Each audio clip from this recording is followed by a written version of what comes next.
¿Qué tal amigos, amigas del ciclismo, amantes de este bonito y duro deporte? Hablamos de lo que más nos gusta. ¡Empezamos! De momento, 42 segundos, 43, ¿dónde estás? Annemiek van Vleuten. Vamos allá con una París-Roubaix que va a pasar a la historia. Creo que es una de las mejores carreras que hemos visto, por lo menos en los tiempos modernos.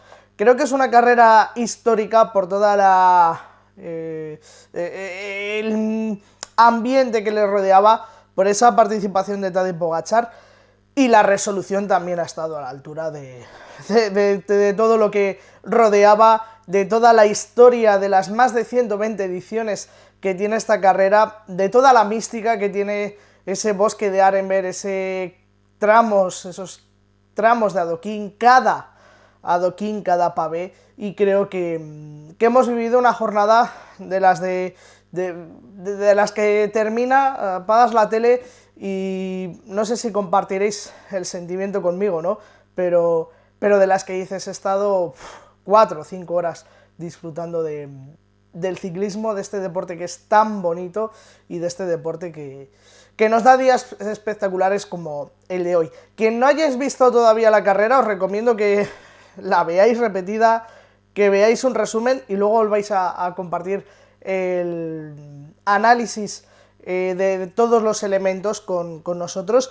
Normalmente empiezo contando un poco cómo ha ido la carrera. Creo que aquí voy a ir nombre por nombre, sobre todo esos nombres de Van der Poel y sobre todo el de Pogačar, y a partir de ahí pues también vamos desgranando un poco lo que ha pasado, porque al final creo que nos vamos un poco también con la sensación de que se ha decidido por una curva, por una fatídica curva que ha tomado Malta de Pogačar, que se ha salido, que ha perdido ahí un tiempo considerable, se le ha salido incluso la cadena y luego ya ha sido imposible de remontar. Por cierto, y ya empiezo el análisis.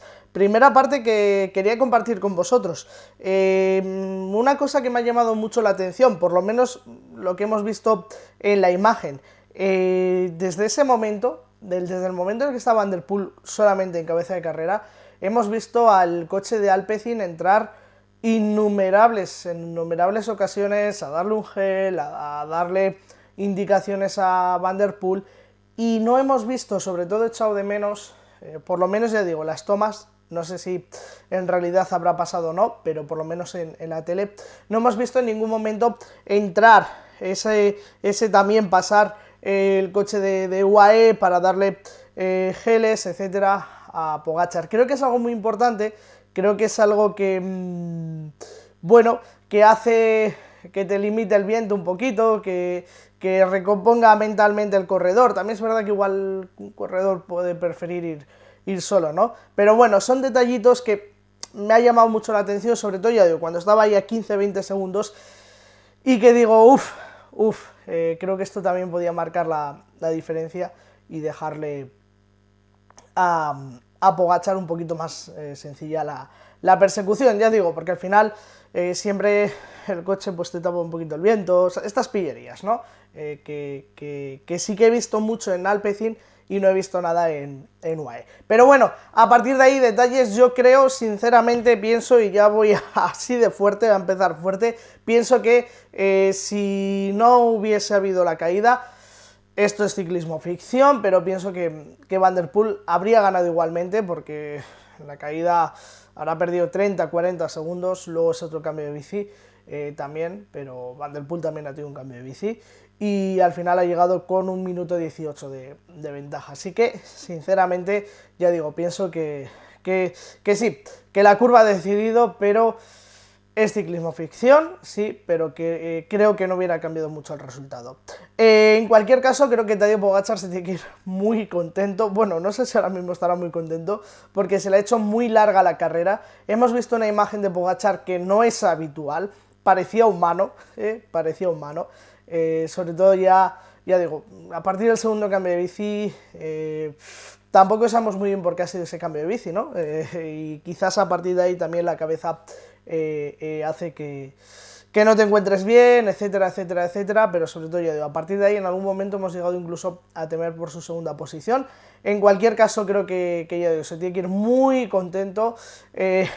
Bueno, los que primero tenemos que estar contentos somos nosotros, por tener un corredorazo de este estilo, por tener un corredorazo con esta ambición, con esta capacidad de superarse y de sobreponerse, digamos, a sus límites, ¿no? Porque es un ganador del Tour de Francia. Es que ha habido momentos en los que había ese grupo con Pedersen, con Philipsen, con Van der Poel, en los que veías que eran tres corredores de más peso, tres corredores de más enjundia, ¿no? Y que Pogačar pues nos estaba regalando, y creo que nos ha regalado, creo que aún no habiendo ganado, porque siempre decimos exhibición cuando ganas, etcétera, creo que por salir de su zona de confort nos ha regalado una exhibición que parecían de tiempos pretéritos, y recuerdo sobre todo los últimos años, las últimas temporadas en las que veníamos muy enfocados a corredores de clásicas, corredores de vueltas, sobre todo vueltómanos,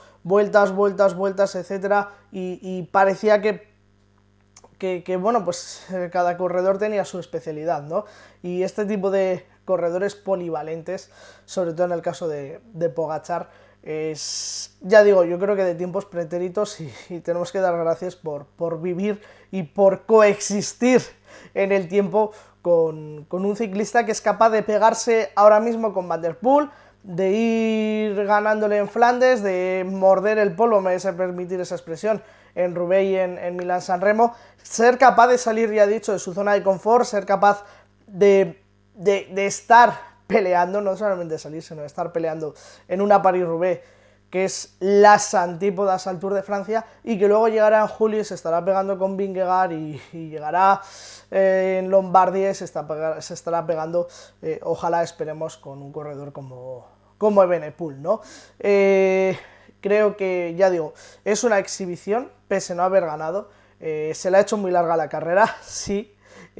Creo que cuando ha terminado la carrera habrá acabado hasta las narices de los adoquines, pero al igual que en Milán-San Remo, ha demostrado que puede tener esta carrera en sus piernas.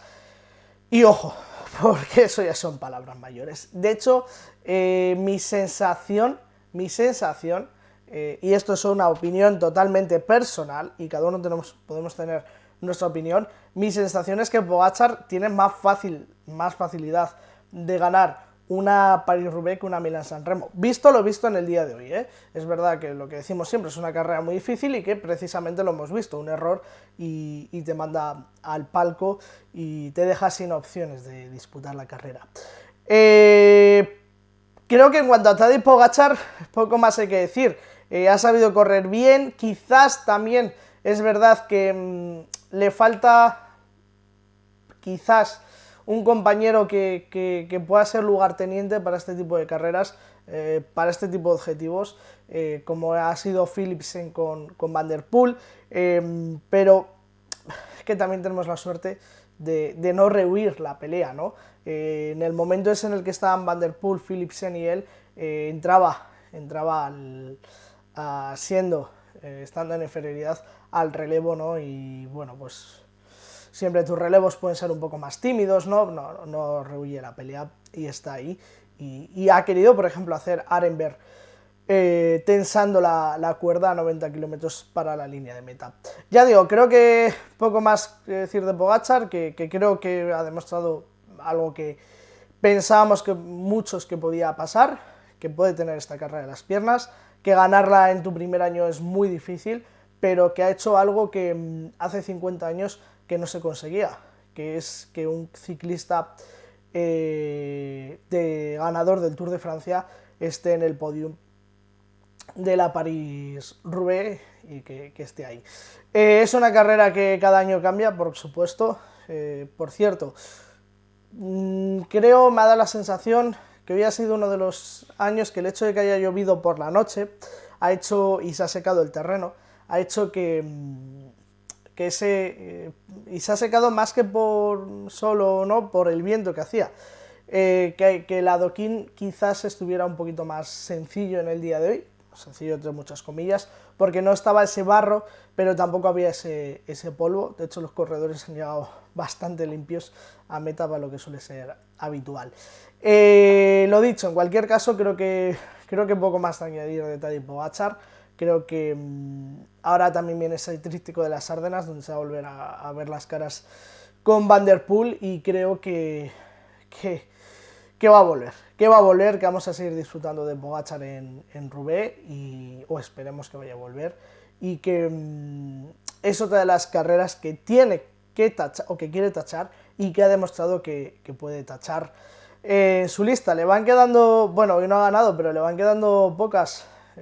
Vuelta a España, en este caso París-Roubaix, Milán-San Remo. Por cierto, otro dato también para la historia de Pogačar ha sido, con esta París-Roubaix, podium en los 5 monumentos, y podium en las 3 grandes también. Así que, porque recuerdo que su primera participación allá por el 2019, cuando Pogačar todavía era un joven no conocido, digamos, recuerdo que fue podium de la Vuelta a España, y ganó etapa, si no me equivoco fue la penúltima, la 20, ¿no? Bueno, lo dicho, creo que de Pogačar hemos dicho muchísimas cosas.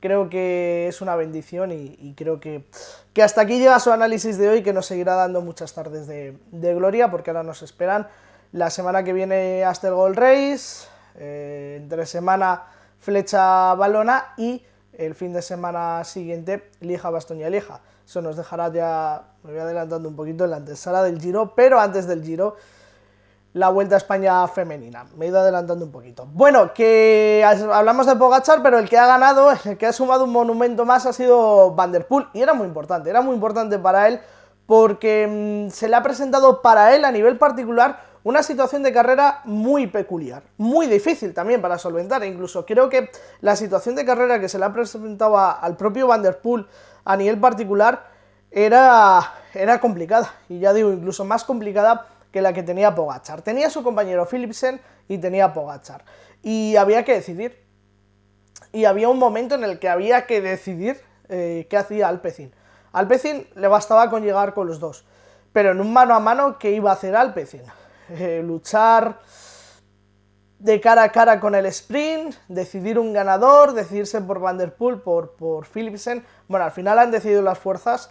Ha habido ahí un tramo a 38, no, un poquito más, a 40 kilómetros, un poquito más quizás, 40 y algo, para la línea de meta, donde Pogačar ha tratado de incrementar el ritmo, Van der Poel ha seguido, y se ha quedado Philipsen, y se ha quedado absolutamente clavado. Y luego ya lo que hemos hablado antes de la curva, etcétera, que le ha beneficiado, aunque insisto, creo que hubiera pasado lo que hubiera pasado, Van der Poel habría sido ganador.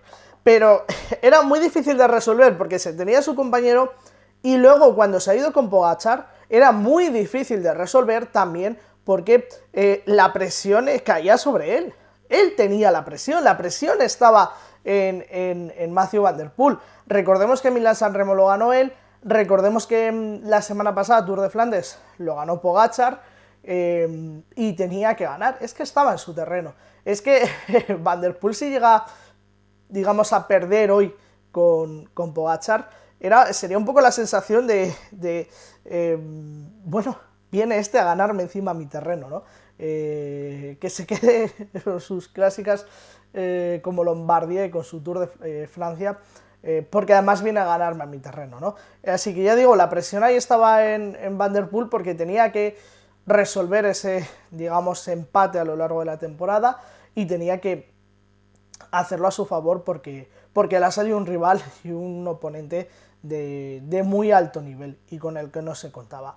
Lo ha hecho bien, ha tenido suerte de que el rival ha sufrido, en este caso, un percance, que es algo que puede pasar en toda la carrera. De hecho, él lo ha sufrido después con un cambio de bici, que ha sido rápido, pero ha sido en mitad de un tramo de adoquines, que si el coche viene más atrás, o incluso en ese momento que estaba a unos 20 segundos Pogačar, si el coche viene por detrás, o sea, si los comisarios dicen que no, que entre los dos corredores no puede haber coches de equipo, que podía haber pasado perfectamente, chao. O sea, si el pinchazo lo sufre Van der Poel en el momento y el coche viene por detrás, se vuelven a equilibrar las fuerzas, ¿no?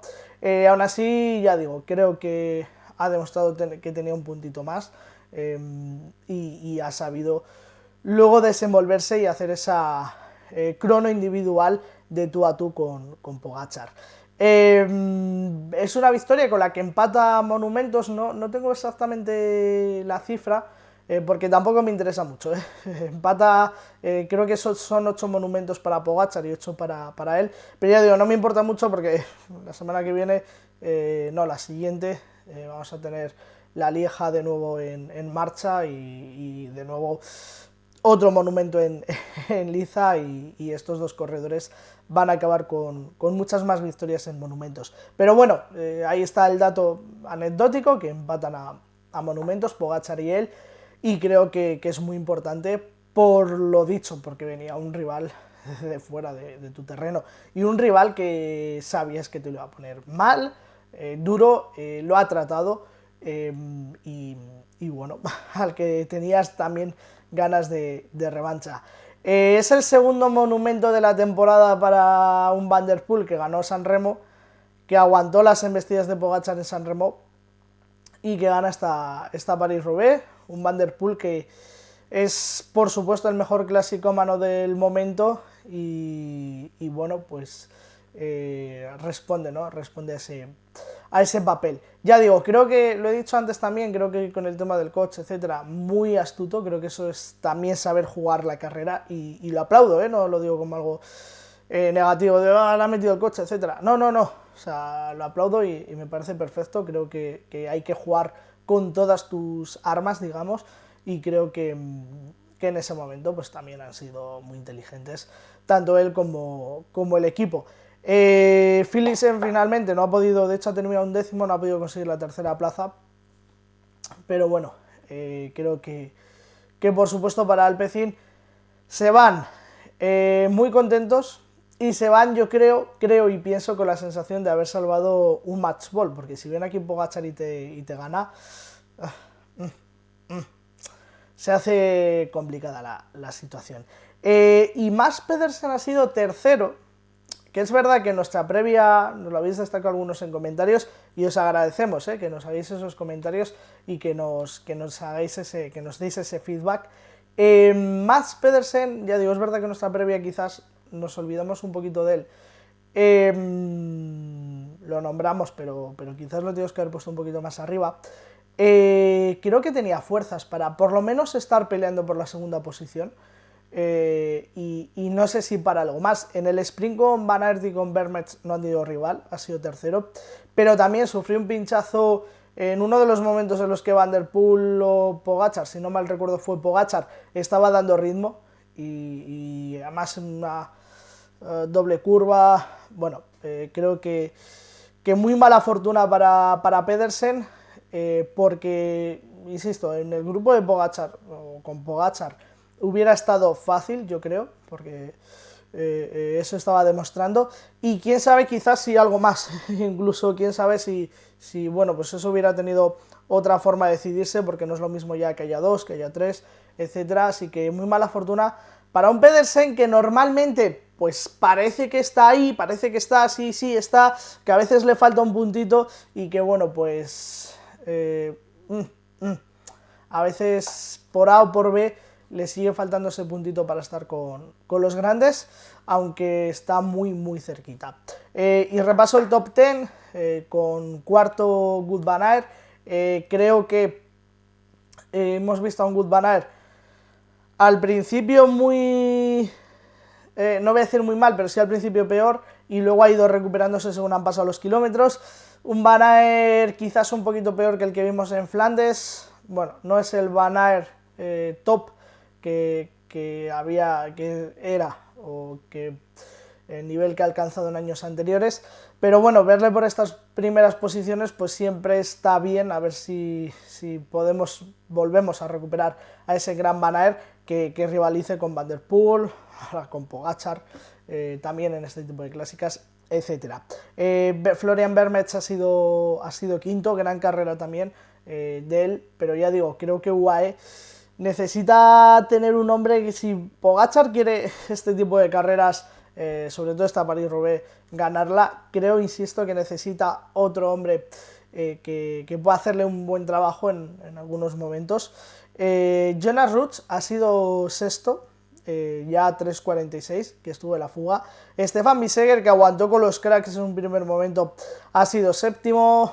Marcus Hollegaard del 1X ha sido octavo. Fred Wright ha sido noveno. Lauren Res ha sido décimo. Por cierto, bueno, hasta el momento la clasificación que tenemos nosotros, estamos con, en el momento en el que estamos grabando este documento, estamos con 117 corredores. No sé si llegará alguno más a línea de meta. A 21 minutos ha llegado Oyer Lazcano. Creo que, por cierto, quería hablar de Oyer Lazcano. Bueno, creo que buen papel, ha estado en la fuga, ha sido protagonista y creo que nos tenemos que agarrar a eso. No ha empezado la temporada como esperábamos, ha tenido diversos problemas, pero bueno, pues ya digo, insisto, creo que nos tenemos que agarrar un poquito a ese buen papel de Oyer Lazcano y que es un punto para seguir creciendo y seguir demostrando el nivel que nos tenía acostumbrado el año pasado. Y el primer español en meta ha llegado a 13 minutos 29 segundos, ha sido Marcel Camperrubí, el ciclista del Q36, posición 88, pero bueno, destacar que el primer español ha sido Cam Rubí. Es verdad que Movistar ha tenido muy mala fortuna, creo que Iván García Cortina ha tenido que abandonar, también lo ha hecho Albert Torres, no teníamos muchos españoles, pero bueno, destacar al joven Marcel Cam Rubí, que es muy joven y que ha llegado a línea de meta. Con llegar al velódromo pues ya es una satisfacción, y además, bueno, siendo el mejor español que siempre es, aunque haya sido muy atrás, pero siempre es un motivo de satisfacción, yo creo. Otras cosas de Roubaix, para ir poniendo el punto y final. La chicane el año pasado fue un absoluto desastre. Es verdad que no pasó nada, pero creo que fue una medida de improvisación total. Bueno, hablamos mucho de la famosa chicane y creo que fue algo inconcebible. Bueno, quienes hayáis estado allí, si veis cómo tenía que haber sido eso por las dimensiones, bueno, pues que hay en esa zona, por suerte, ya digo, no pasó nada, porque al final quitabas el peligro de Arenberg, pero lo traías un poquito adelante. Y este año les han metido por una calle paralela, digamos, para hacer dos chicanes, digamos, cuatro ángulos en total, ¿no? La entrada y la salida de la calle de 90 grados, y creo que era una decisión muchísimo mejor, muchísimo más natural, y creo que por supuesto más pensada y más meditada. Así que bueno, dar esa nota. Y lo he dicho anteriormente, creo que el tiempo ha sido perfecto hoy. El viento ha soplado, pero no ha influido en la decisión de la carrera. Pero creo que estaba muy bien el terreno. Bueno, muy bien, todo lo bien que puede estar en París-Roubaix, pero ya digo, no había ese polvo que es molesto, que ayer en la femenina sí que vimos ese polvo, un poquito más de polvo, no mucho, pero tampoco estaba barro, como aquella victoria de Colbrelli, ¿no?, que se hizo en octubre con lluvia. Así que creo que hemos visto, bueno, pues un día para la historia, que espero también vuestros comentarios, qué os ha parecido esta París-Roubaix, y que ya digo, próxima cita Ardenas, próximo fin de semana con la carrera de la cerveza, con la Ster Gold Race, y a partir de ahí pues Ardenas y ya nos vamos a Vuelta a España y Giro. Veremos qué pasa. Hasta luego.